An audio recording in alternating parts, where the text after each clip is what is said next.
પુરંજનની કથા. પ્રાચીન કાળમાં પુરંજન નામે એક રાજા થઈ ગયો. આ રાજાને અવિજ્ઞાત નામે એક મિત્ર હતો. અવિજ્ઞાત અતિ સરળ, અતિ ઉદાર. પુરંજનને સુખી કરવા માટે સતત પ્રયત્નશીલ રહેતો. તે પુરંજનને ઘણું આપે પણ અપ્રગટ રહીને આપતો. તે પુરંજનની બધી જરૂરિયાતો પૂરી પાડતો, પણ પુરંજનને એનો કંઈ જ ખ્યાલ આવતો નથી અને અવિજ્ઞાતને જાહેર થવું ગમતું નથી. અવિજ્ઞાત એ ભગવાન છે અને જીવ એ પુરંજન છે. જીવની બધી જરૂરિયાત ભગવાન પૂરી પાડે છે, પણ જીવને એની કંઈ ખબર જ પડતી નથી. તે ભગવાનનો ઉપકાર માનીને આ બધું કોણ કરે છે એવું વિચારતો જ નથી. ભગવાનની આ અવિજ્ઞાત લીલા છે. ત્યાં બુદ્ધિ કામ કરતી નથી.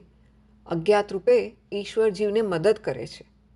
એ પુરંજન એટલે કે જીવાત્માને સુખી કરવા માટે વરસાદ વરસાવે, અનાજ ઉત્પન્ન કરે, છતાં આ પુરંજનને હું કરું છું એની ખબર પણ પડવા દેતા નથી. પુરંજન પણ હું કોને લીધે સુખી છું એનો વિચાર કરતો નથી. ભગવાન કહે છે કે ખાવાનું કામ તારું, પચાવવાનું કામ મારું છે. જીવ જમે છે અને ભગવાન તે પચાવે છે. દરેકના પેટમાં અગ્નિ સ્વરૂપે નારાયણ બિરાજેલા છે. ખાધા પછી ભગવાન કહે છે, હવે સૂવાનું કામ તારું અને જાગવાનું કામ મારું.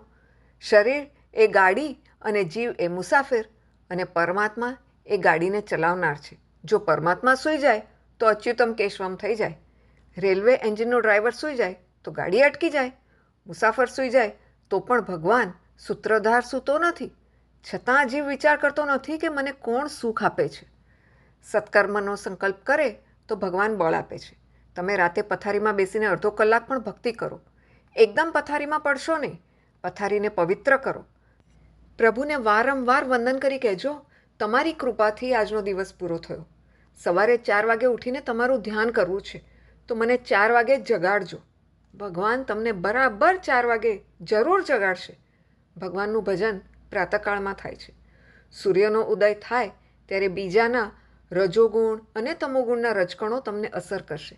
તેથી તમારાથી બરાબર ભજન થઈ શકશે નહીં. પુરંજન એટલે જીવાત્મા.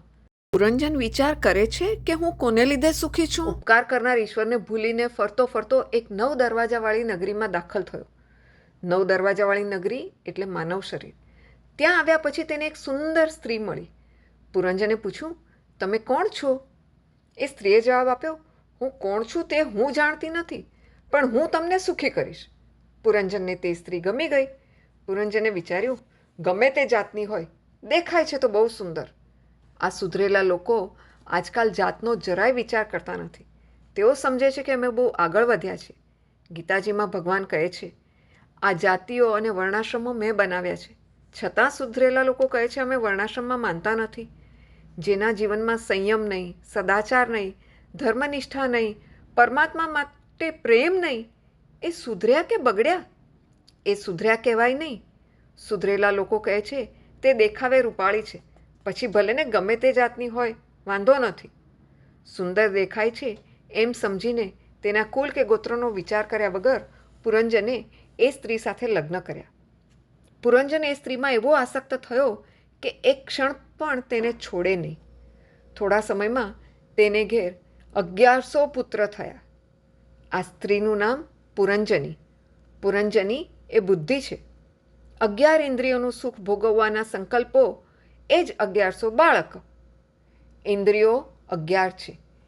એક એકના 100 પુત્રો. એ પુત્રો અંદરો અંદર લડતા, એટલે કે સંકલ્પ અને વિકલ્પોનું યુદ્ધ હંમેશા થયા કરે છે. એક વિચાર ઉદ્ભવે એને બીજો વિચાર દબાવી દે છે. 11 ઇન્દ્રિયોમાં જીવ ફસાયો છે. 5 પ્રાણ શરીરનું રક્ષણ કરે છે. ઇન્દ્રિય સુખ ભોગવવાના સંકલ્પ વિકલ્પથી જીવને બંધન થાય છે.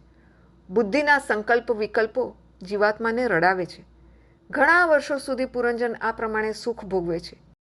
કાળદેવ એટલે મૃત્યુની દીકરી જરા સાથે કોઈ લગ્ન કરતું નથી. એટલે પુરંજનની ઈચ્છા ન હોવા છતાં એને જરા વળગી. ભોગ ભોગવે એને વૃદ્ધાવસ્થા એટલે કે જરા વળગે છે. વૃદ્ધાવસ્થા દરેકને આવવાની છે એનો ખ્યાલ રાખો. જવાની એટલે જવાની જ, એટલે કે રહેવાની નથી.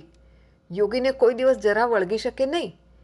ત્યારબાદ મૃત્યુનો સેવક પ્રજ્વર આવ્યો. પ્રજ્વર એટલે અંતકાળનો જ્વર. પુરંજનને સ્ત્રીમાં અતિ આસક્તિ હોવાથી અંતકાળમાં સ્ત્રીનું ચિંતન કરતાં કરતાં શરીર છોડ્યું, એટલે બીજા જન્મમાં તે સ્ત્રી થયો. પુરુષ સ્ત્રી સાથે બહુ પ્રેમ કરે, તેનું બહુ ચિંતન કરે તો પુરુષ મર્યા પછી સ્ત્રી થાય, અને સ્ત્રી પુરુષ શરીરનું બહુ ચિંતન કરે તો તે સ્ત્રી મર્યા પછી પુરુષ થાય છે. પુરંજન બીજા જન્મે વિદર્ભ નગરીમાં કન્યા રૂપે જન્મ્યો. પુરંજન સ્ત્રીનું ચિંતન કરતાં સ્ત્રી થયો. દરેક પુરુષોને સાવધાન કરવામાં આવે છે કે કોઈ સ્ત્રીનું બહુ ચિંતન કરશો નહીં, નહીતર બીજા જન્મમાં સાડી પહેરવાનો વારો આવશે. બાલ્યાવસ્થામાં તથા વૃદ્ધાવસ્થામાં સત્કર્મો કરેલા, જુવાનીમાં પાપ કરેલું, છતાં આ પુણ્યના પ્રતાપે વિદર્ભ દેશમાં એક કર્મકાંડી બ્રાહ્મણને ત્યાં પુરંજનનો કન્યા રૂપે જન્મ થયો. મર્યાદા ધર્મનું પાલન કરતાં કરતાં દ્રવિડ દેશના પાંડ્ય રાજા સાથે લગ્ન થયા. લગ્ન પછી એક કન્યા અને 7 પુત્રો થયા. પહેલાં કન્યા થઈ તે ભક્તિ, અને પછી 7 પુત્રો એ ભક્તિના 7 પ્રકાર છે: શ્રવણ, કીર્તન, સ્મરણ, પાદસેવન, અર્ચન, વંદન, દાસ્ય. એટલે કે 7 પ્રકારની ભક્તિ સિદ્ધ થઈ. ભગવાનના નામ, રૂપ, ગુણ, પ્રભાવ અને લીલાનું કાનથી શ્રવણ, મુખથી કીર્તન અને મનથી સ્મરણ કરતાં અનુક્રમે શ્રવણ, કીર્તન અને સ્મરણ ભક્તિ સિદ્ધ થયા. ભગવાનની સેવા કરવાથી અર્ચન ભક્તિ સિદ્ધ થઈ. ભગવાનની મૂર્તિને વંદન કરવાથી વંદન ભક્તિ સિદ્ધ થઈ. 7 પ્રકારની ભક્તિ મનુષ્ય પ્રયત્ન કરવાથી પ્રાપ્ત કરી શકે છે, પરંતુ 8મી સખ્ય અને 9મી આત્મનિવેદન ભક્તિ પરમાત્મા જેની ઉપર કૃપા કરે તેને જ મળે છે. શ્રવણ આદિ 7 પ્રકારની ભક્તિ સિદ્ધ કર્યા પછી પતિનું મરણ થતાં દુઃખી થયેલી તે કન્યાને પરમાત્માએ સદ્ગુરુ રૂપે આવીને બોધ કર્યો. ભક્તિના 7 પ્રકારો સિદ્ધ થાય ત્યારબાદ પરમાત્મા સખ્યનું, આત્મનિવેદનનું દાન કરે છે. એટલે કે જે મિત્રને, અવિજ્ઞાતને આ જીવ માયાથી ભૂલી ગયો હતો તે સદ્ગુરુ તરીકે આવ્યા, એટલે કે અવિજ્ઞાત રૂપે પરમાત્મા ત્યાં આવ્યા અને બ્રહ્મ વિદ્યાનો ઉપદેશ કર્યો. તું મને છોડીને ગયો, મારાથી વિખૂટો પડ્યો અને 9 દ્વારવાળી નગરીમાં રહેવા ગયો, ત્યારથી દુઃખી થયો છે. તું તારા સ્વરૂપને ઓળખ, તું કોણ છે તે જો. તત ત્વમ અસી. તું મારો મિત્ર છે, મારો અંશ છે, મારું સ્વરૂપ છે. તું સ્ત્રી નથી, તું પુરુષ નથી, તું મારી સામે જો તો ખરો. પુરંજન પ્રભુ સન્મુખ થયો. જીવ અને બ્રહ્મનું મિલન થયું. જીવ કૃતાર્થ થયો. રાજા, તું જ પુરંજન છે. તું અનેકવાર સ્ત્રી થયો, અનેકવાર પુરુષ થયો, તો પણ તને તૃપ્તિ થતી નથી. હજુ જગતમાં કેટલું ભટકવું છે. પરમાત્માનો આશ્રય લઈ પરમાત્માનું ચિંતન કરતાં પરમાત્માના સ્વરૂપમાં લીન થઈશ તો તું કૃતાર્થ થઈશ.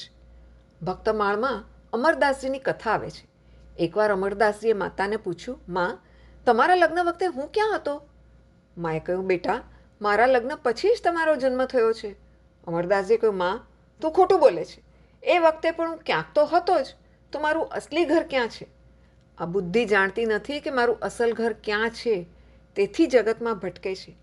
નારદજીએ પ્રાચીન બરહી રાજાને પુરંજનની કથા સંભળાવી. વિષયમાં જીવ એટલો ફસાયો છે કે હું કોણ છું તેનો તે વિચાર જ કરતો નથી. તો તે પરમાત્માને ક્યાંથી જાણી શકે? જે પોતાની જાતને જાણતો નથી તે પરમાત્માને કેવી રીતે જાણશે? જેને આ આત્મ સ્વરૂપનું જ્ઞાન દ્રઢ થાય છે તેને પરમાત્માના દર્શન જલ્દી થાય છે. દેહ સંબંધ છૂટે એનો બ્રહ્મ સંબંધ થાય. જેનું આત્મ સ્વરૂપનું જ્ઞાન દ્રઢ થાય તેનો દેહ સંબંધ છૂટે છે. આત્મ સ્વરૂપનું જ્ઞાન દ્રઢ કરવા ધ્યાન કરો. આ કથા સાંભળી પ્રાચીન બરહી રાજાને આનંદ થયો છે.